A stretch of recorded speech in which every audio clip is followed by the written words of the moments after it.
Hey everybody, sorry for the weird camera angle, but we're going to put together a video here on how to take care of your ants in a Tar Heel Ants mini hearth. So, that's the lid right there. So, you've got the mini outworld, you've got the underground nest portion. This is a bifurcated mini hearth, so it has two levels.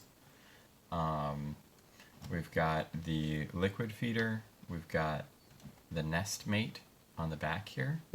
That's this guy right here. We've got some cane sugar water, and we've got our feeding dish, and then we've got our syringe for refilling the reservoir in the bottom here. So the first thing is we are going to take the nest mate out, and that's this thing right here. And then we pull the lid off, plug the bottom. If you have ants that are really active, you're going to want to plug the hole back here so they don't climb out. My ants are really chill, so I don't need to do that. They don't climb out. So you don't have to use a syringe for this if you've got something else, but you fill the nest mate with water while plugging the bottom, which makes it not leak out. Then you put the top on, and that seals it so then it doesn't leak. So it won't leak out like that, and then they can just drink out of it like a rabbit feeder. Then we plug that back in the bottom, right here. So this is your constant water supply. This makes it so then your ants have water all the time, so that they don't get dehydrated, which is probably the #1 most important thing for your ant keeping, is make sure your ants have a constant supply of water all the time. That, a lot of people lose ants that way, by not having enough water. Next we have our solid food feeder, and I'm just going to grab a tiny mealworm.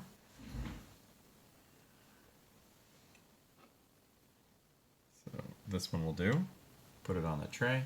I'm actually going to cut it up because these ants are really small, and fighting something this large probably just would be them just messing around and not doing anything.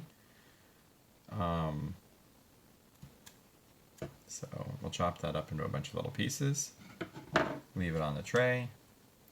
Now we take our sugar water, and I like to use raw cane sugar, just as natural and unprocessed as possible, because you never know what people could be putting in there. Same thing, you plug the vent on the little water feeder here, and then you pour your stuff in until it's close to the top, and then you close the lid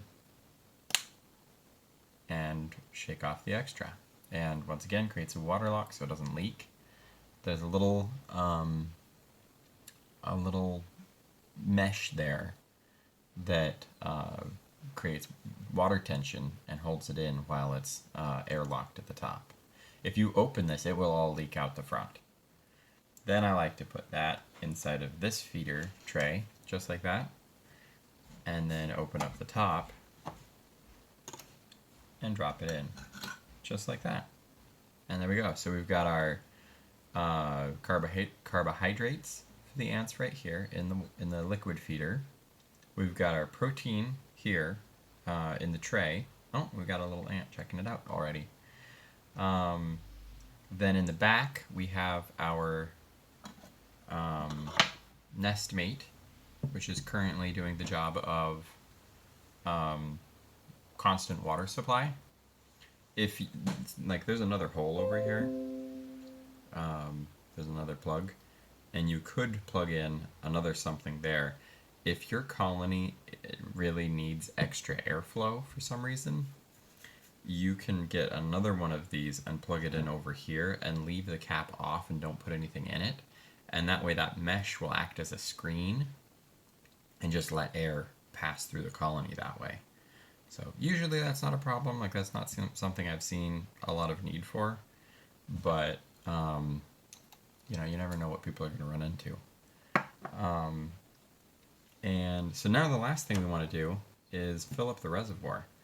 So right in here, there's this reservoir right here with a mesh top over it. Earlier in my ant keeping, I made the mistake of thinking that was a waterer. It is not. The ants need they need a source of water they can get to. That is facing upwards, and so the water actually can go below that point where they can reach. So you fill it up till it touches the mesh, and then it basically just evaporates up into the colony. It's a humidifier. It's a moisturizer for the colony.